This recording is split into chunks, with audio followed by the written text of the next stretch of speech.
Assalamualaikum warahmatullahi wabarakatuh. Nama saya Nurhayati dengan NIM 856089399 dari UPBJJ Medan. Di sini saya akan melakukan kegiatan praktikum yang berjudul ekosistem darat. Apa itu ekosistem? Ekosistem adalah suatu sistem yang terbentuk karena adanya hubungan timbal balik antara makhluk hidup dengan lingkungan hidup, dan di antara keduanya tidak bisa terpisahkan. Ekosistem terdiri atas komponen biotik dan abiotik. Komponen biotik terdiri dari produsen atau tumbuhan dan konsumen atau hewan serta dekomposer atau pengurai. Sedangkan komponen abiotiknya terdiri atas bahan anorganik, bahan organik, dan iklim. Dari cara terbentuknya, ada dua jenis ekosistem, yaitu ekosistem alami dan buatan. Contoh ekosistem alami adalah hutan, padang rumput, gurun, dan gunung. Sedangkan contoh ekosistem buatan adalah sawah, taman, dan kebun. Kali ini kita akan melakukan praktikum ekosistem darat alami dan ekosistem darat buatan. Adapun alat dan bahannya yaitu 1. Lembar pengamatan, 2. Alat tulis, 3. Aplikasi barometer, dan yang keempat lingkungan sekitar. Pertama, kita akan menunjuk pada ekosistem darat alami, yaitu lahan kosong lingkungan sekitar. Komponen abiotik terdiri dari yang pertama, suhunya 30 derajat Celcius dengan cahaya yang cukup panas, anginnya semilir, tanahnya kering, dan airnya cukup. Sedangkan komponen biotik terdiri dari tumbuhan dan hewan serta pengurai. Yang pertama ada rumput, pohon kelapa, pohon pisang, pohon mangga, dan yang terakhir ada pohon ilalang. Kelima komponen abiotik tersebut saling melangsungkan kehidupannya. Selanjutnya, kita akan mengamati beberapa hewan.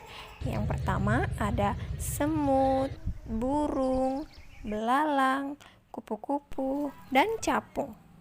Hewan-hewan tersebut juga saling berinteraksi antara komponen biotik dan abiotik di lingkungannya.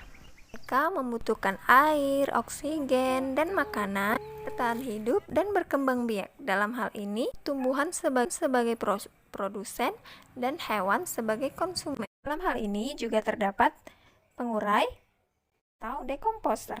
Mereka adalah makhluk hidup atau organisme peroleh energi dengan cara menguraikan sisa-sisa hidup lain yang sudah mati. Nah, dalam ekosistem hutan ini yang ditemui yaitu ada rayap, cacing, dan bakteri. Kita akan mengamati ekosistem darat buatan yaitu sawah.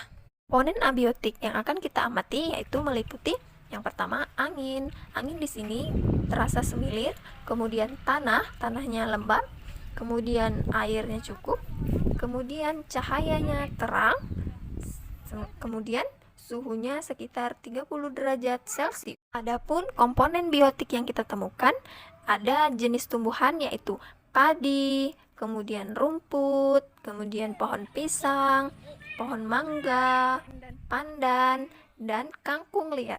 Semua tanaman tersebut saling berinteraksi dengan komponen abiotik. Nah, mereka membutuhkan cahaya matahari, air, dan untuk membantu proses pertumbuhan dan perkembangan.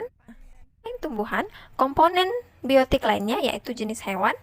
Pertama ada keong sawah, yang kedua ada cacing, yang ketiga ada burung, kemudian yang keempat ada ayam, kemudian yang kelima katak, dan yang keenam ada belalang. Hewan-hewan tersebut juga saling berinteraksi dengan komponen abiotik lainnya, membutuhkan air, oksigen, dan cahaya matahari dan makanan untuk melangsungkan kehidupannya. Kemudian dekomposer atau pengurai di sini ada jamur dan kemudian ada cacing. Kesimpulannya, dari hasil pengamatan pada lingkungan sekitar yaitu lahan kosong dan sawah menunjukkan bahwa di alam ini terdapat hubungan timbal balik antara unsur atau komponen biotik dan abiotik yang membentuk sistem ekologi atau yang disebut ekosistem. Interaksi tersebut mendukung keseimbangan alam yang menguntungkan bagi makhluk hidup termasuk manusia. Sampai di sini dulu praktikum hari ini. Sekian dari saya. Wassalamualaikum warahmatullahi wabarakatuh.